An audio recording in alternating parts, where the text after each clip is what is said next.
Good evening, everyone. Good evening. Can you hear me okay? Very good. I'm Robert Nava, and I have the privilege of serving as the Vice President for University Advancement here at Cal State San Bernardino. And I want to share with you, friends, how we're so excited that this evening we have the inaugural Presidential Distinguished Lecture. And this is going to be an annual lecture that President Morales envisioned, where we will invite top policy leaders, corporate leaders, community leaders to share with our campus community the great work that they're doing. And tonight we are so honored that our inaugural speaker is Ms. Dorene Dominguez. Now, I'm going to say more about Ms. Dominguez in just a few minutes. But before I do, I just want to take a moment and introduce a couple of special friends that are with us this evening. And of course, we have many of Dorene's colleagues and family members and friends that are with us. So thank you all that are here. Yeah, let's give it up for. But also we have members of our academic leadership. Our deans are here, vice presidents, directors of various programs. And also from the community, we're very honored to have members of the San Bernardino City Council that are with us. Council members, will you please stand?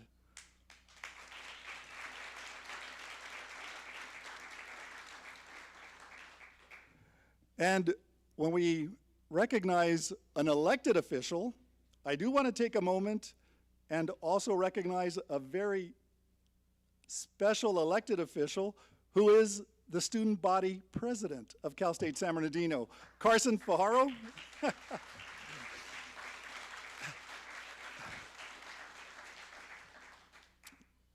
So Carson serves as the president of our Associated Students Incorporated, and he represents 20,000 CSU students and his board and leadership. So Carson, glad you're with us. And he's also majoring in business here at the Jack H. Brown College of Business and Public Administration. Yeah. I mentioned that the inaugural presidential lecture series was conceptualized to showcase national leaders, both from the corporate sector, community leaders, policy leaders that really help transform our state, certainly our region, and our country. And we're going to hear from Ms. Dorene Dominguez in just a few minutes. But before I do, let me just say a couple of words of our president, Dr. Tomas Morales. Now, President Morales needs no introduction, but let me just say a couple of brief words. Tomas is this is going to be his 12th year here at Cal State San Bernardino, serving as our president. But prior to joining Cal State, he served as a president of the College of Staten Island, and prior to that was provost at Cal Poly Pomona. And President Morales' leadership in higher education goes back many years beyond that, but I'm going to leave it with that. So President Morales, thank you for your leadership. In a couple of minutes, President Morales is going to say a little bit more about Dorene, but let me just share a couple of items on her biography.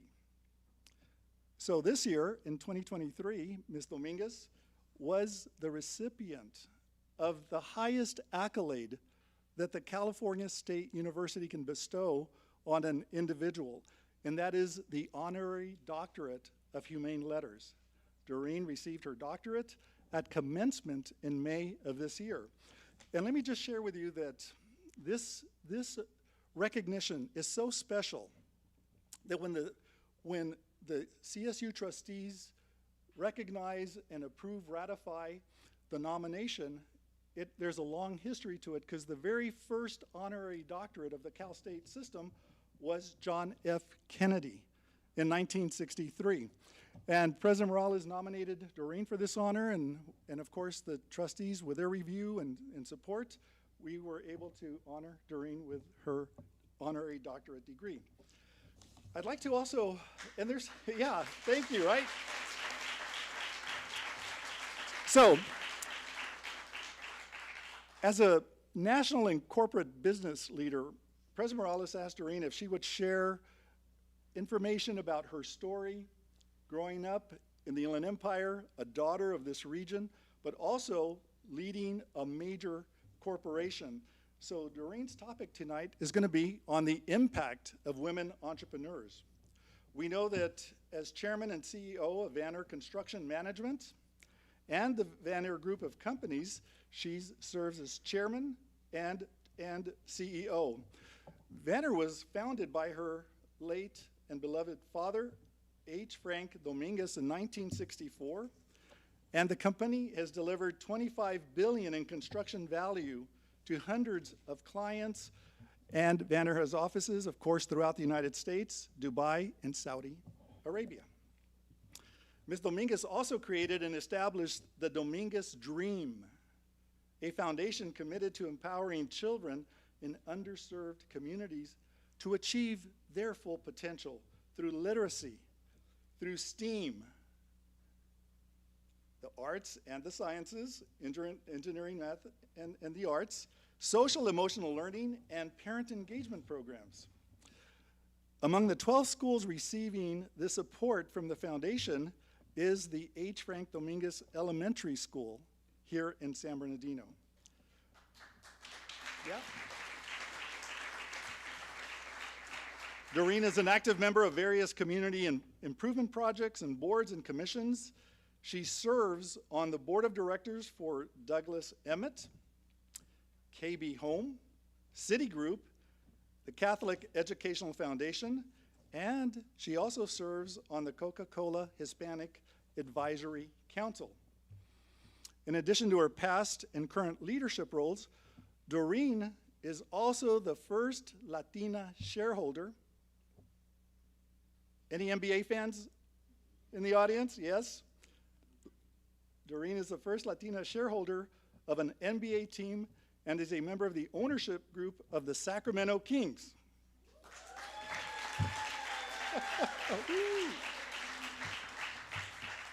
There's a long list of awards that Dorene has received over the last few years. I'm not going to go through all of them because there's many, many, but I do want to highlight a couple. Dorene received the Inland Empire Hispanic Leadership Council's Legend Award. She has received the Cardinals Award in 2019. In 2022, Dorene received the Angel Award from the Catholic Association of Latino Leaders. It was an incredible evening and celebration in Los Angeles that evening. And she was also recognized among the Association of Latino Professionals for America's top 50 most powerful Latinas in 2020. Yes?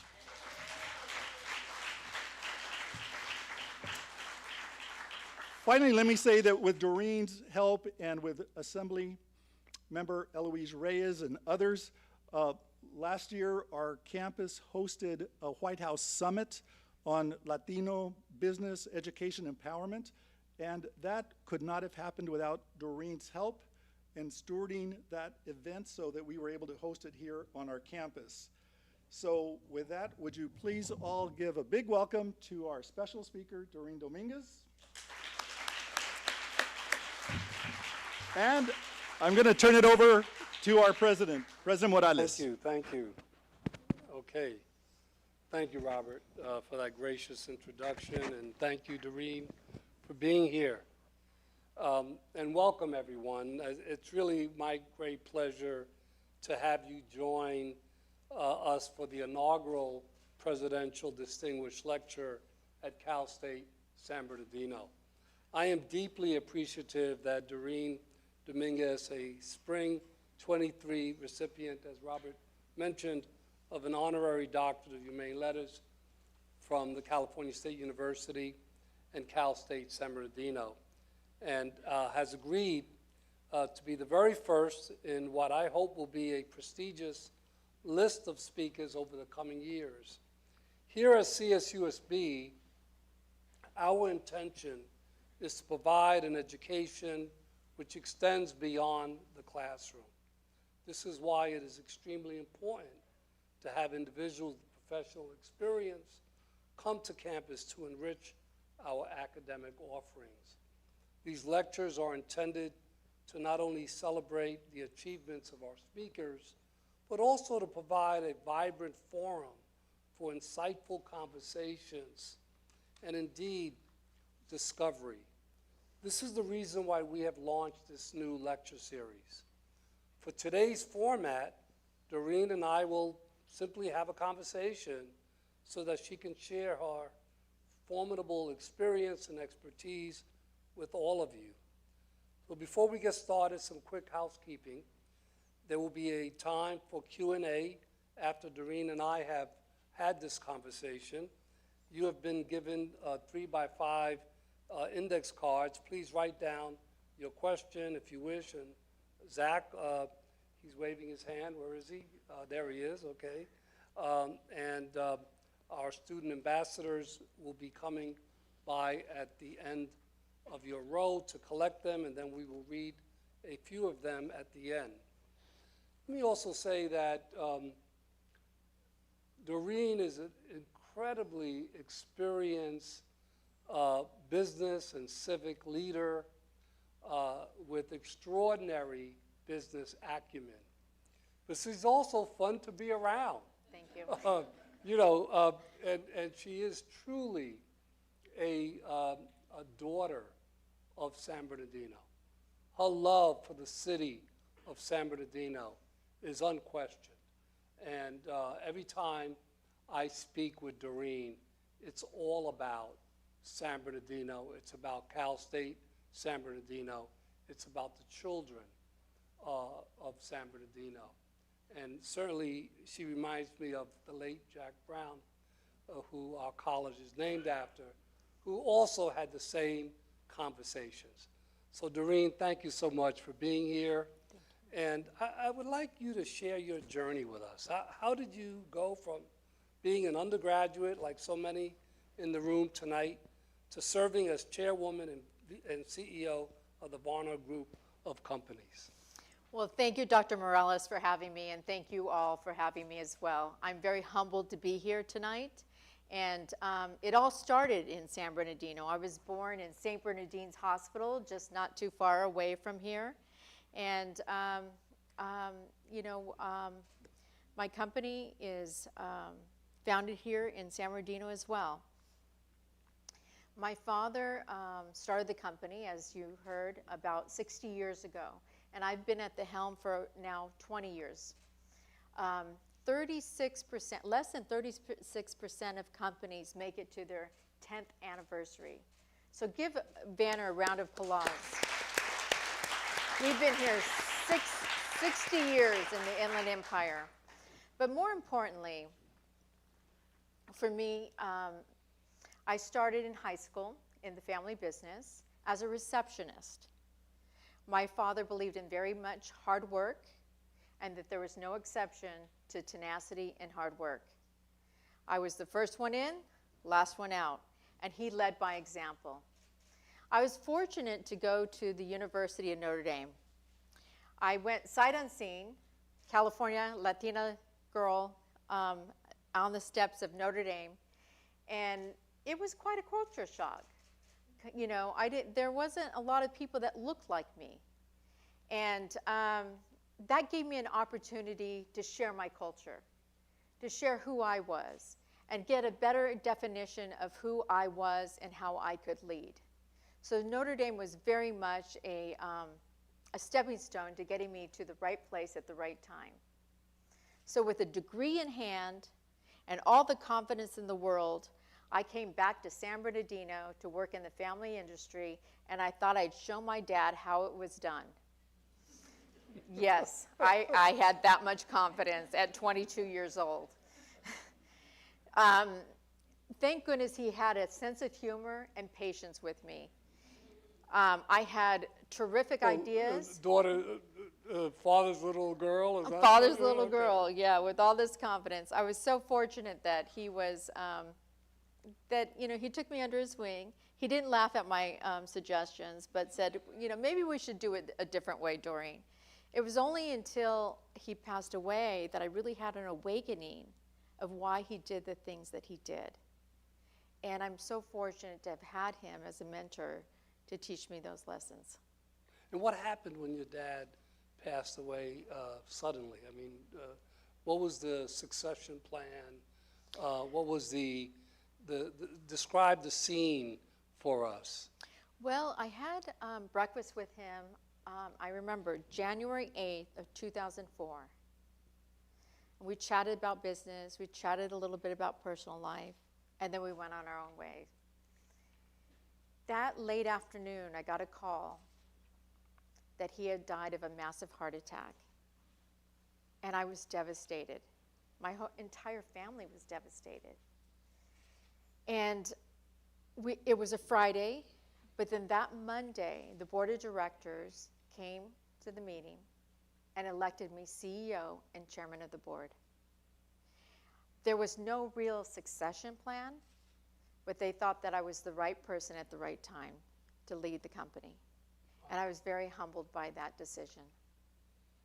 Clearly, they made the right decision 20 years later.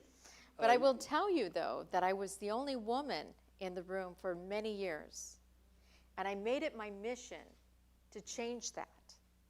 It was very important to me that I wasn't the only one.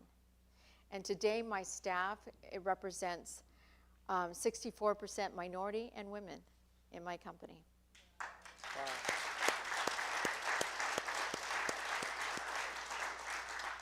And I also have had many conversations with Dorene, and am quite proud that more than 65% of our students are women, 85% from San Bernardino or Riverside County, and we have some incredible leaders who happen to be women that lead our colleges and our divisions. So it's fabulous.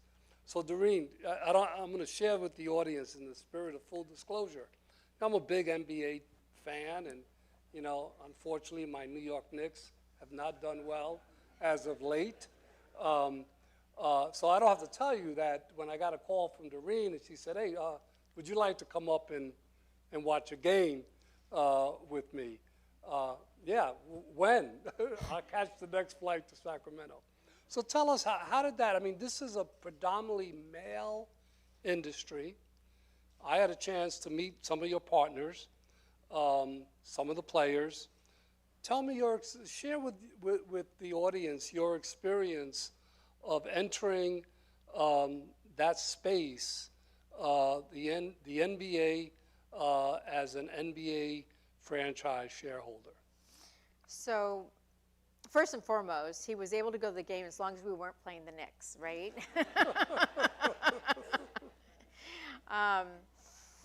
So, in high school, I went to Colton High School, and I was cheerleader, and I, knew the sport well, basketball and football.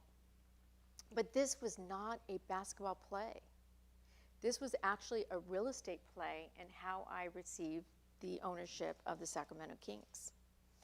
At the time, Kevin Johnson, who was the mayor of Sacramento, appointed me onto a committee to help with economic growth in downtown Sacramento. What better way to create growth than to have an arena in downtown Sacramento and keep the Kings in Sacramento? But at the time, Steve Ballmer, who was from Seattle, wanted to take the Sacramento Kings and transplant them to Seattle for his team.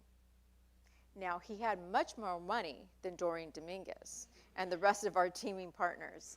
However, because we were able to get the entitlements in play and that we would have a new arena in downtown Sacramento, David Stern offered us the NBA League and kept the Kings in Sacramento. At that time, fast forward, I was at the Obama Inaugural, and I get a call from Kevin Johnson, KJ, as they call him, and he said, "Dorene, how would you like to be an owner of the Sacramento Kings?" I said, "Are you joking?" He said, "No joke." He says, and I said, "Well, how much and how long do I have to think about it?" And he said, 24 hours, but I'm going to tell you, don't do it because it's a great investment, even though it is. Do it for your community. You will make history in being the first Latina in the NBA, and my vision and your vision should be to change the face of the NBA. It took, thank you. An hour later, I called him, I said, I'm in. And that's how I became an owner of the Sacramento Kings. Wow. So throughout my life, you know, I've been just, I've been blessed by having incredible mentors. The first mentor that I had was a woman by the name of Alice Chandler, who had served as president of my alma mater for 15 years. And I've had mentors like Mike Ortiz and Bob Suzuki and others here in California. Who has been influential in your life, besides your dad? I know your dad was a very significant mentor in your life, but who else have you relied on, that you've consulted with? I know you're involved with numerous boards. Tell us a little bit about that space in your life. So I was a first generation student to go to a university. And there was a teacher by the name of Mrs. Abbott that took some interest in me and recommended that I apply to Notre Dame. At the time, I applied to many colleges in the state of California, but that was the only college I applied outside of California. I thought at the time that education should be more than just just academics. It should be an adventure. Well, boy, did I get an adventure. And she made a very significant impact on my life. You mentioned my dad. My dad was very important to me. He taught me the importance of hard work and tenacity, as I mentioned before. But I have many family members here today that also worked in the company. Senior Vice President Ben Dominguez, my uncle, was very much instrumental in mentoring me and making sure that I was on the right track. So I appreciate that, Uncle Ben.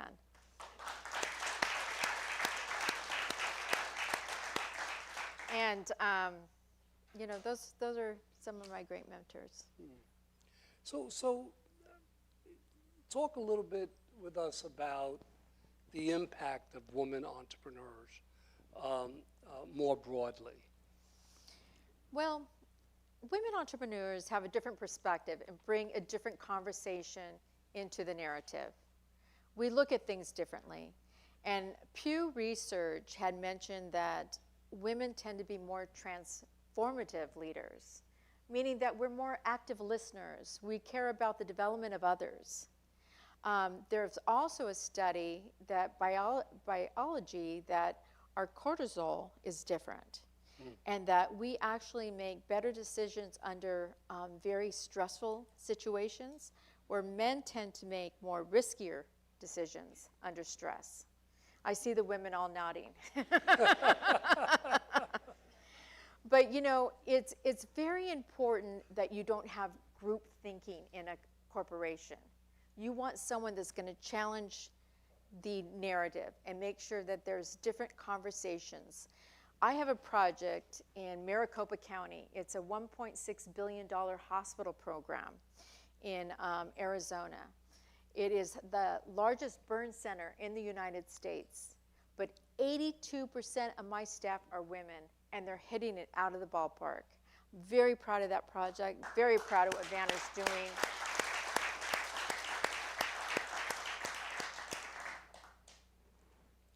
According to Forbes, as of January 23, women represent just over 10% of Fortune 500 CEOs. What role do colleges and universities play or should play in increasing that percentage over the next generation? It is very important. Well, having conversations like this, I think, are important and key. Changing the narrative. Providing mentor-protege programs for women, perhaps targeting goals for women in business and encouraging them to pursue non-traditional roles. I think also making sure that we tear down those stereotypes.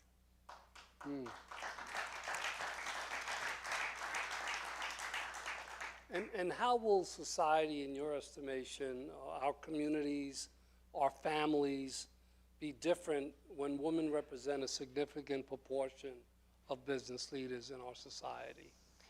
Well, according to Boston Consulting, they had mentioned that the global GDP is 2.5 trillion. But they also estimate that if there were women leaders, that would actually double to 5 trillion. So with all that extra GDP and prosperity, what changes do you think we can make, huh? Well, I think we have a great business college that really places women leaders in the center of the university. And I know that historically, and I'm looking at our president of ASI, Carson Fajardo, that we've had extraordinary women leaders on not only on his cabinet, but who have served as presidents in previous years. And so I want to ask you, what advice would you give our audience about creating a positive impact through entrepreneurship? I think whatever you create, you have to be passionate about it. In addition, I think that you want to solve a problem that's going to benefit society. The other thing, too, is that when my father first gave me my first project, he said, Dorene, this project has to be successful. I said, well, why? And he said, because then there won't be a second project. So it has to pencil. You have to make a profit. Money's important. However, it's not the only thing that's important. You know, at the end of the day, when we die, it's not about how much toys we gather, but it's how we treated the most vulnerable.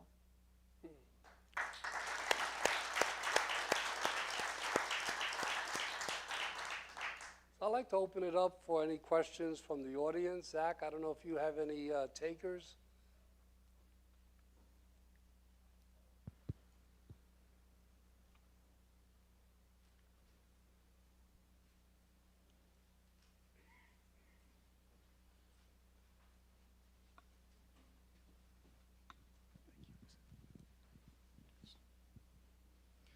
We're gathering up a few more cards. But I did get one card that from somebody in the back, so I might start there. What sacrifices have you made to be a successful entrepreneur? Work-life balance. I don't think there's such a thing, but you know, unfortunately and fortunately, I'm not married, don't have children, and I think that was a sacrifice that I had to make at the time.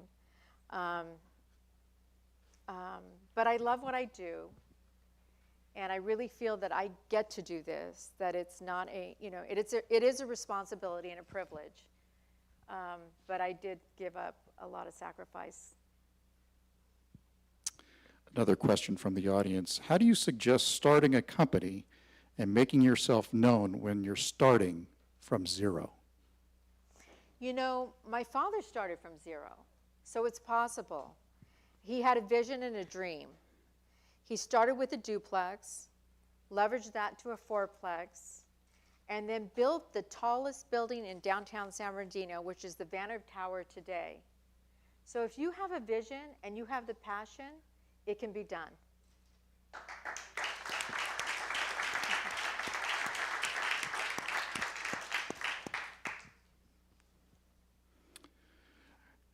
Were you ever in a role or position that you had little or no experience, but you had a lot of heart and a passion to learn?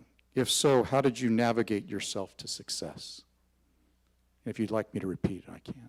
You can repeat that. Okay, a little longer question here. Yeah, that's okay. Were you ever in a role or position that you had little or no experience, but you had a lot of heart and passion to learn? If so, how did you navigate yourself to success? Yes, so I was, believe it or not, I was the chairman of the board for the geophysicist. I have no education when it comes to gemstones. I wear them, but I don't know about them. And I played to my strengths. And how I became the chairman of the board of the geophysicists, I can't even pronounce it now, of the state of California. I was appointed by Gray Davis. I was in his term. And the committee was going to sunset. And I lobbied politically not to have it sunset because we, as construction managers, we build schools for a living. And one of the things that this committee did was look at chemical and toxic waste on school sites. And I was very passionate about that and felt that it was very important to clean these sites up. So I had the will, had no experience, lobbied Sacramento, and I was able to bring this committee not to sunset. All the scientists decided that I walked on water and decided to vote me in as chair. So that was an example of where I had a lot of heart, I had a lot of passion, but very little experience in what I was doing. Great. Please. Can you talk about the importance of ethics in decision-making in your business? You know, one of the things that they had mentioned also in the Pew Research is that women have a stronger sense of ethics and honesty. That's not the case for everybody, but this was the research that they had mentioned. I think it is vital and very important in how you run a company. I think that if you want to be a true leader, people are not going to follow you if you don't carry your ethics and honesty and that you say what you're going to do. Very, very important. And probably one of the most important key cornerstones in any business. Do we I think we have time for one more, unless my colleagues here have got.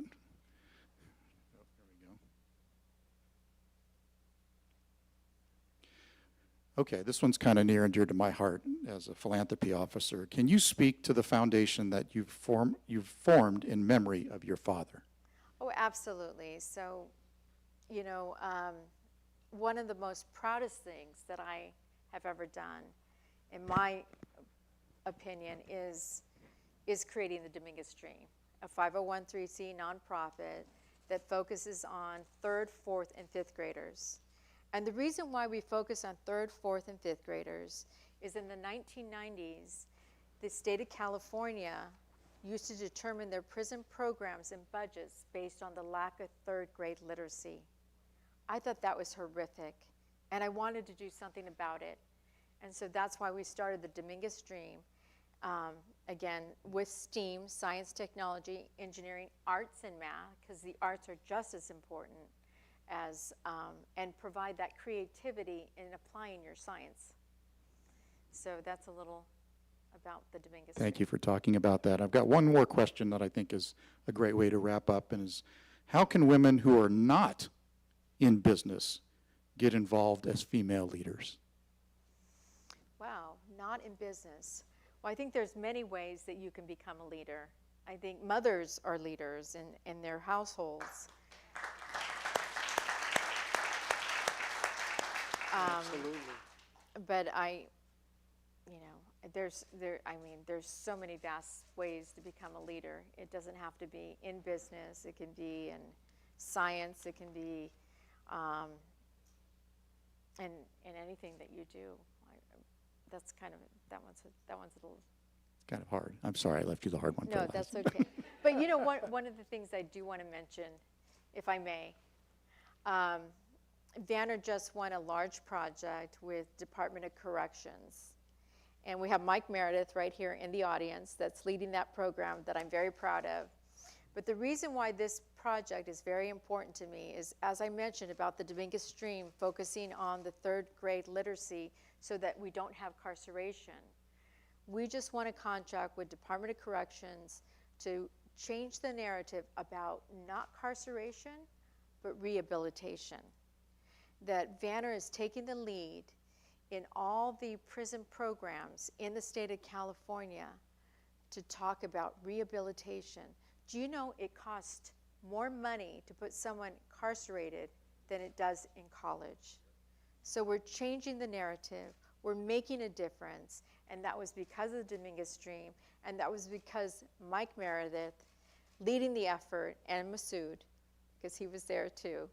And I'm just really proud of this contract and what it's going to do for the state of California and for the United States. Thank you. So join me in a round of applause for Dorene for her gift of her valuable time, knowledge, and experience with all of us today.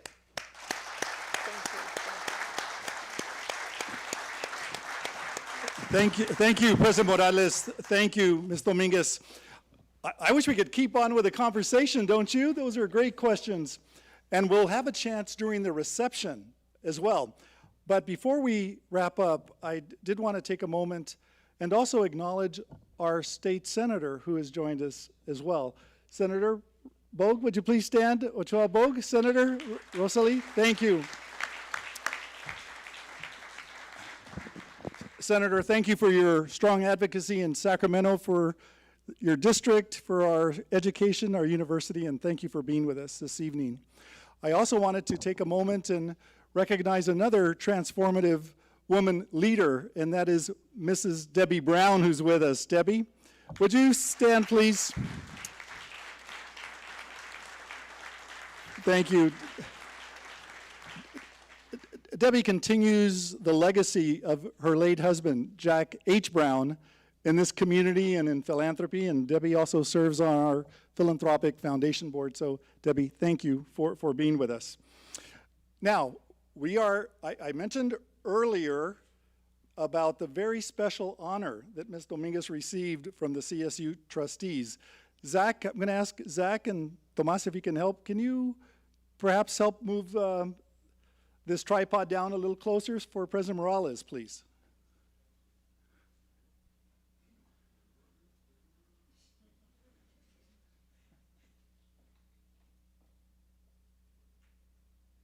Okay, so thank you. Dorene, could you please?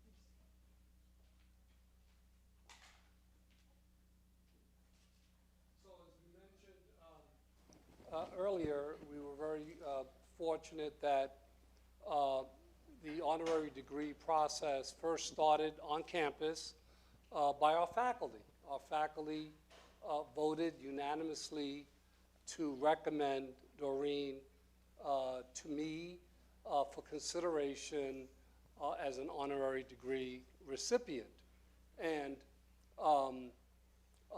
then I, of course, put together a package with Robert, and we forwarded that information down to the Board of Trustees, and the Board of Trustees unanimously voted to award Dorene an honorary degree. And so we decided that we would help her really kind of keep this in her memory. Wow. And she'll find a very special place. Her hood, the proclamation, and her degree. Oh, thank you, Dr. Morales. Thank you so much. Oh, my goodness. Oh, thank you. Thank you so much. Thank you.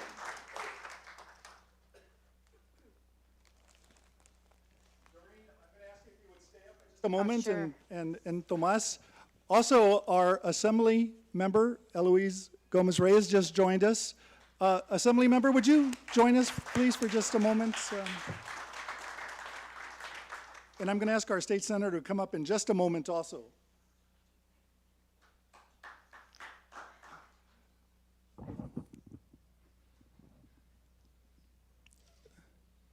Eloise, please. Thank you. Champions of Thank you for doing it CSUSB. jointly. Thank you. Thank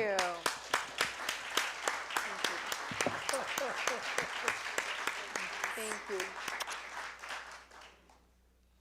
So on behalf of the state of California, the we wanted to give the certificate of recognition. I know Dorene has received lots of honors.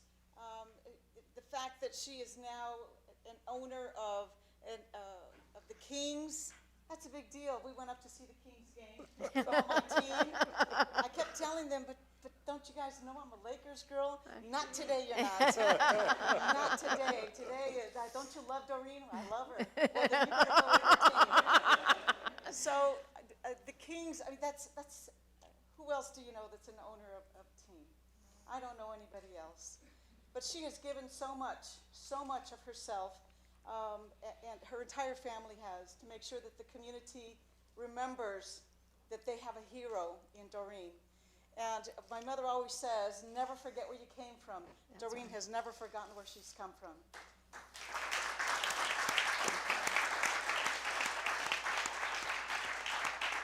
And so there are lots of honors and lots of things we can say about Dorene, but the one that I think is the most important is that she graduated from Colton High School. That's just right. like I did. Go Yellow Jackets!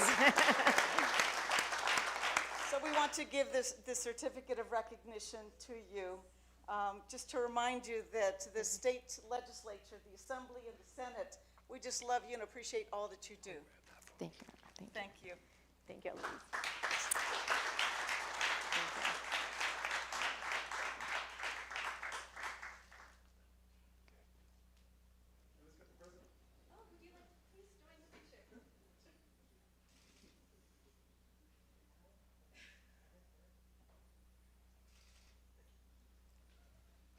you. Thank you, thank you.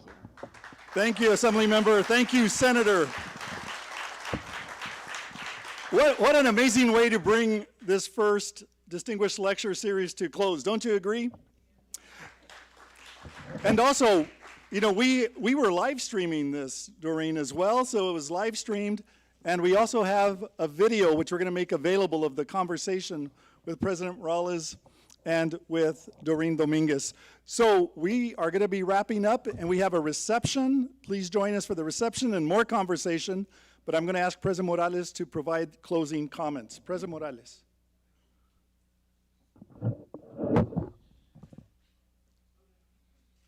So over dinner, we were just talking about the recognition that our students gave Dorene at commencement, College of Business and Public Administration. And you know, many of our students, as you know, are the first in their family to pursue a baccalaureate degree, and they simply saw themselves, I believe, in Dorene, and that's why they were so excited. And just, or maybe it was just late in the day, I don't know. But, you know, the best time of the year for me is on commencement day, when we are literally watching the transformation of our students, our graduates. And thank you, Dorene, for being there. Appreciate it. Thank you.